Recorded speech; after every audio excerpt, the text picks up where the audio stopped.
आप सबको जय मसीह की। आज मैं आपको धर्मी पुरुष के बारे में, या जो कहते हैं कि मैं धर्मी हूँ, उनमें से एक क्वालिटी बताना चाहता हूँ। मैंने जब मत्ती पढ़ना चालू किया तो मुझे स्टार्टिंग में ही प्रभु ने धर्मी की एक क्वालिटी बताई। जब मरियम पवित्र आत्मा द्वारा गर्भवती हुई तब यूसुफ को ये चीज़ पता चली, और हम देखते हैं मत्ती 19 में 1:19 में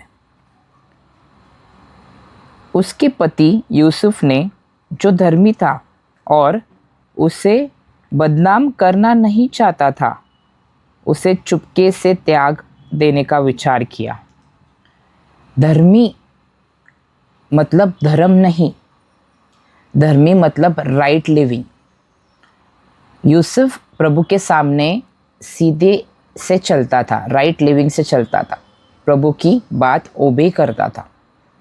और उसको जैसे पता चला, उसने सब जगह नहीं बताया कि मेरी वाइफ ऐसी है, मेरी मंगेतर ऐसी है। उसने मन में ये विचार किया कि मैं चुपके से उसको त्याग कर देता हूँ।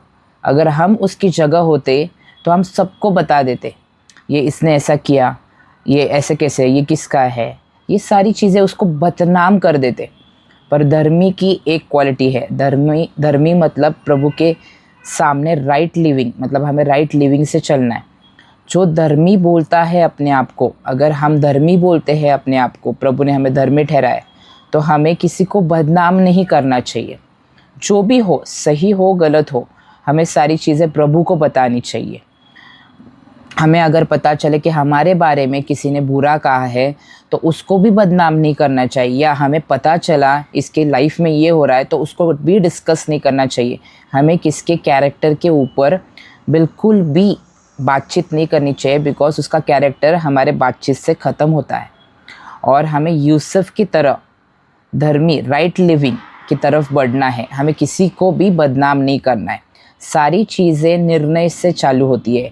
हमें निर्णय लेना है, निर्णय करने की बुद्धि प्रभु ने हमें दी है, और निर्णय पर चलने का अनुग्रह वो हमें देगा। हमें निर्णय लेना है कि आज से हम किसी को बदनाम नहीं करेंगे, चाहे जो हो, चाहे मेरे बारे में बुरा बोल रहा हो वो, या मुझे किसी के बारे में पता चल रहा हो। हमें ये सारी चीज़ें प्रभु को बता देनी है। तकलीफ़ होती है पर प्रभु को ही बतानी है। हमें ये प्रैक्टिस करनी है, और ये हमारे खुद से नहीं होगा, ये प्रभु से ही होगा। होप आपको इस वचन से आशीष मिली हो। आमेन। Thank you.